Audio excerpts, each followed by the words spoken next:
came earlier in GATE exam. Consider the following hypothetical CPU which uses three data register A, B and C. These are the three registers and support three instruction I1, I2, I3. Obtain the logic function that will generate the hardwired control for signal A in and B out with the following data. यहाँ पे हमें क्या बोला गया है, देखिए इसको ध्यान से अगर पढ़ेंगे क्वेश्चन को तो हमें बताया गया है कि तीन रजिस्टर है हमारे पास जो कि ए, बी और सी हैं.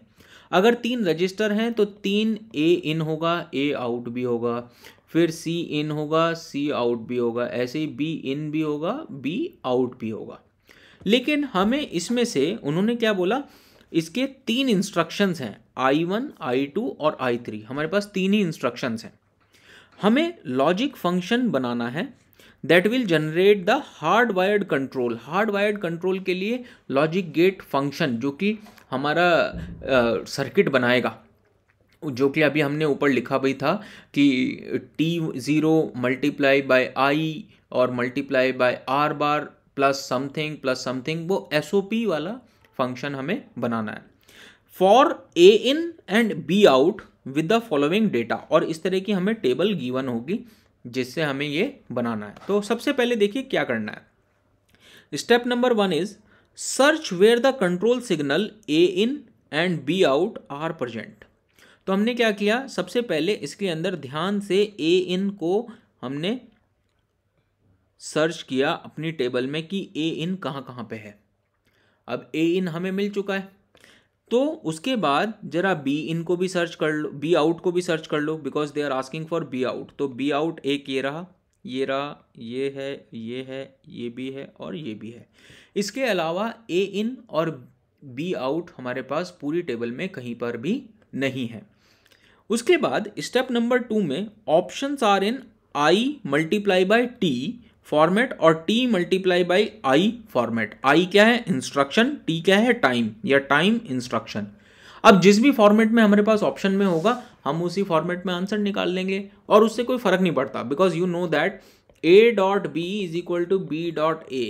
ये तो हमने पढ़ा हुआ है ना कि दो लॉजिक गेट के अंदर मैं A B ऐसे दूं या लॉजिक गेट के अंदर बी ए ऐसे दूं, उससे कोई फर्क नहीं पड़ता. तो यहाँ पे आई टी है या टी आई है, उससे कोई फर्क नहीं पड़ेगा.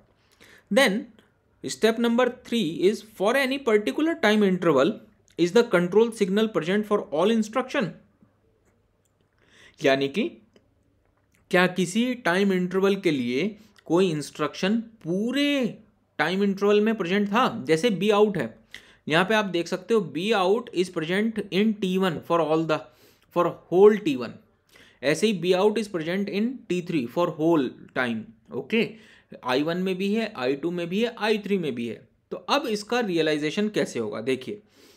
अब ए इन को मैं क्या लिख सकता हूं, ए इन इज इक्वल टू, क्योंकि वो सिर्फ यहां पे है तो मैं इसको लिखूंगा T1 multiply by I1 plus ऐसे ही T1 मल्टीप्लाई बाय I2 और T2 मल्टीप्लाई बाय I2 भी है.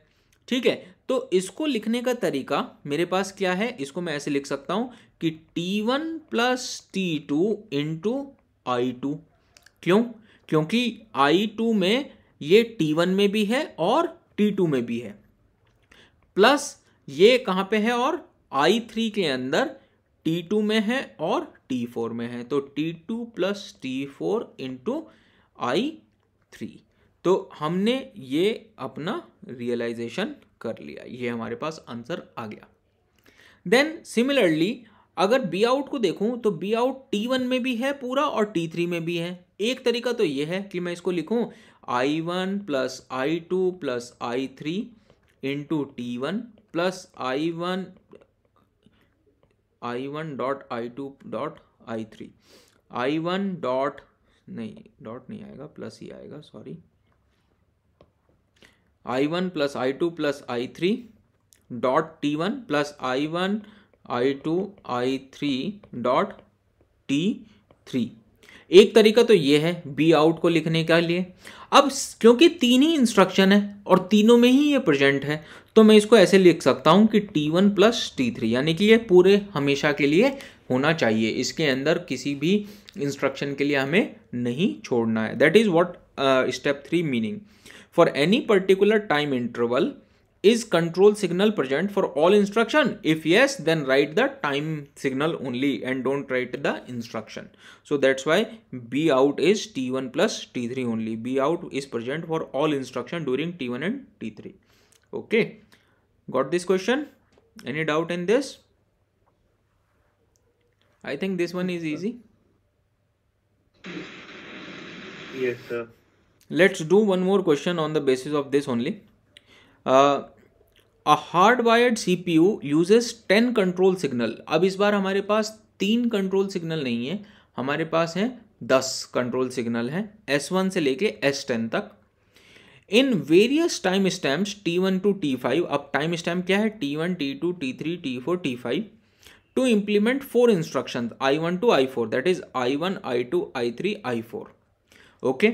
Obtain the logic function to generate S5 and S10. हमें S5 और S10 के लिए निकालना है, तो सबसे पहले S5 को आइडेंटिफाई करो. This is S5, S5, S5, S5. Then S5 and S5. So these are the only S5 available. So what we have done is, क्योंकि S5 T1 में पूरा अवेलेबल है, इसलिए हमने पूरा T1 लिख दिया. हमें I1 plus I2 plus I3 plus I4 लिखने की ज़रूरत नहीं है. And here we have only in I2 and I4. So I2 plus I4 and with T3. तो हमने यहाँ पे T3 लिख दिया. And similarly S10 के लिए आइडेंटिफाई किया. Where is available? S10, S10, S10. Wherever S10 is available. So see here S10 is available in T2 for I2 and I3. So I2, I3 with T2. Okay. Now see, then after this S10 is available for I4 and T3. So I4 dot T3 and so on. So this is how we can realize the expression for hardwired control signal of S10 and S5. I hope this is easy one. In the next video we will see microprogrammed control design instruction.